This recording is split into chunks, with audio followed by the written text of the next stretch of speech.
गोरखपुरिया भौजी एक ये भी आरोप लगा रही थी कि उनका जो वीडियो है वो भी डिलीट हो रहा है, और आप लोगों की वजह से महिला विकास मंच की बीना मानवी और आपकी वजह से वो मानसिक रूप से प्रताड़ना कर रही कि मैं झेल रही हूं। अगर मेरे साथ कुछ भी होगा तो इसका जिम्मेदार आप लोग होंगी। आप लोग ऐसा क्यों कर रही हैं गोरखपुरिया भौजी के साथ? ये देखिए, सोची समझी प्लानिंग हमारे सामने नहीं किसी के चलेगी। उसको कितने लोग गाली दे रहे हैं, समीर चौधरी है वो गाली दे रहे हैं, उसका पुतला फूका जा रहा है। एडवोकेट लोग कितने लोग पटना से इसको बाइट दे रहे हैं इसके खिलाफ।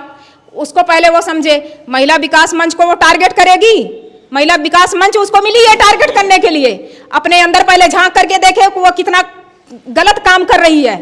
एक महिला की हत्या हो जाती है, उसमें तुम अभी मेरे पास वीडियो मैं नहीं इस पे दूंगी चलाने के लिए, आ जाएगा समय, वो सब चार्जशीट में दाखिल होने के लिए हम लोग देंगे।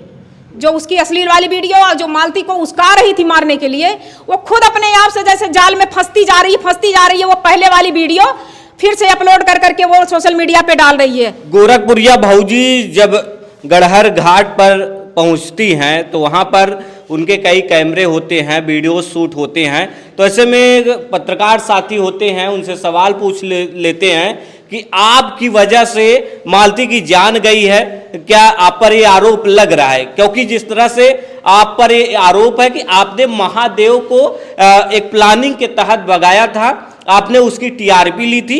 इसी चक्कर में जो सारे ब्लॉगर हैं वो टीआरपी के चक्कर में कभी घर में आपस में झगड़ा करते थे, लेकिन कहीं न कहीं ये हकीकत घटना निकल गई। आप क्या कहेंगे उस पर? देखिए भैया, ये जो कहा जा रहा है कि मतलब विष्णु राज ने, मैं अभी उसी पे जाऊंगी। फिर जैसे लोग कह रहे हैं खुलेआम, कुछ लोग कह रहे हैं, सब नहीं कह रहे हैं, और ये मैं भी नहीं कह रही हूँ कि ये विष्णु राज ही हत्यारा है। उसके साथ साथ में मैं मालती को मालती तो इस दुनिया में नहीं है, लेकिन मैं मालती के लिए ये कहूँगी कि मालती जहाँ भी तुम गई हो, भगवान तुम्हारे आत्मा को शांति दें, और हम लोग यही प्रार्थना करेंगे कि मालती तुम जहाँ भी हो, अगले जन्म में तुम फिर एक मनुष्य का जीवन लेकर के लौटो, और तुम अपने गलतियों को, जो भी तुम्हारे साथ गलतियाँ हुई हो या तुमसे गलती हुई हो, उसका पश्चाताप करो तुम, और ऐसी गलती दोहराना मत। और रही बात जो विष्णु को कहा जा रहा है कि विष्णु ही हत्यारा है, तो मेरा दिल करता है कि विष्णु हत्यारा नहीं है, इसमें कोई और खेल खेल रहा है। आप ये कैसे कह सकती हैं? जो विष्णु अपने पत्नी को घर में ले आता है, जिस पत्नी के लिए वो तड़प रहा है, उसके साथ न रह करके कहीं और सोता है, आप ये कैसे कह सकती हैं? आप बताइए, क्या कोई इसमें प्लानिंग की बू नहीं नजर आती? प्लानिंग की तो बात छोड़ दीजिए, पहले मैं आपसे कह रही हूँ कि उसको लाया किसने था?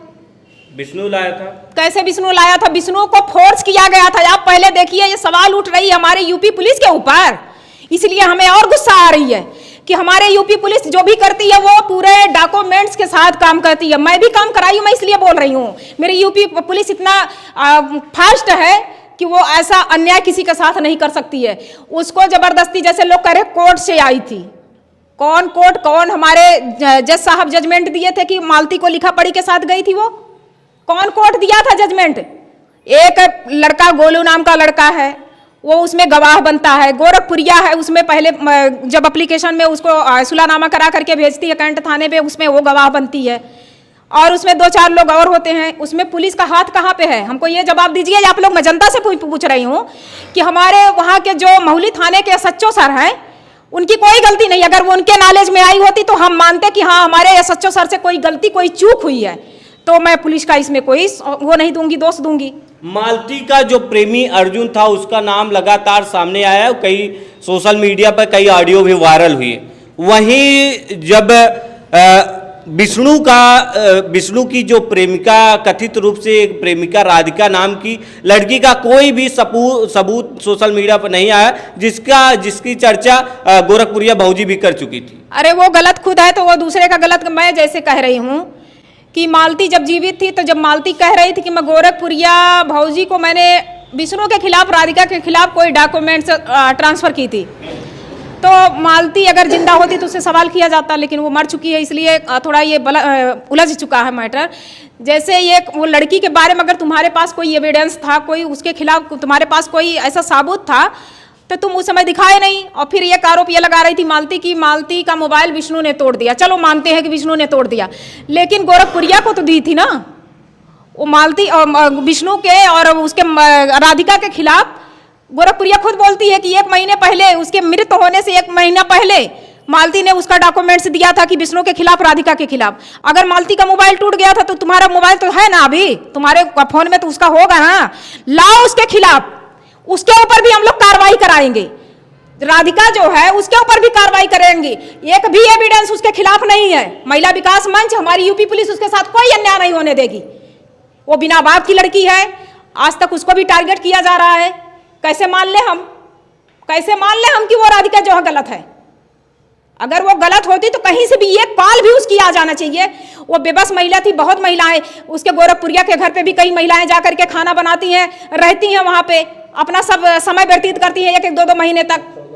तो उसका भी ऐसे फंसा देगी कि हमारे यहाँ लड़की आती हैं तो हमारे महादेव को ऐसे कर रही थी, वैसे कर रही थी। ये फंसाने का जरिया है, ये और कुछ नहीं था। कोई राधिका के खिलाफ नहीं कोई डॉक्यूमेंट्स है, कोई ऐसा चीज नहीं है। वो आज मजबूती घर के लड़की होती तो आज उसके घर वाले भी तैयार होते, उसके साथ में खड़े होते। अनमैरिड लड़की है, उसकी शादी नहीं हो पाएगी। अगर कल को उस लड़की के साथ कोई दुर्घटना घट जाती, क्या वही चाह रहे हैं लोग कि 2 बच्चियां चली गई? एक तो ममता चौहान पहले मरी थी, फिर दूसरा ये कई साल में जो है ये दोनों देवरान जेठान बनने वाली थी, मालती चौहान और ये ममता चौहान, ये दोनों जो है देवरान जेठान बनने वाली थी, और दोनों की जान लीजिए कि हत्या हो गई ना 1 साल के अंदर में। तो क्या चाहते हैं वो राधिका नाम की जो मासूम लड़की है उसको भी टारगेट? पुलिस अपने हिसाब से जांच कर रही है, सबके कहने से थोड़ी नहीं होगा।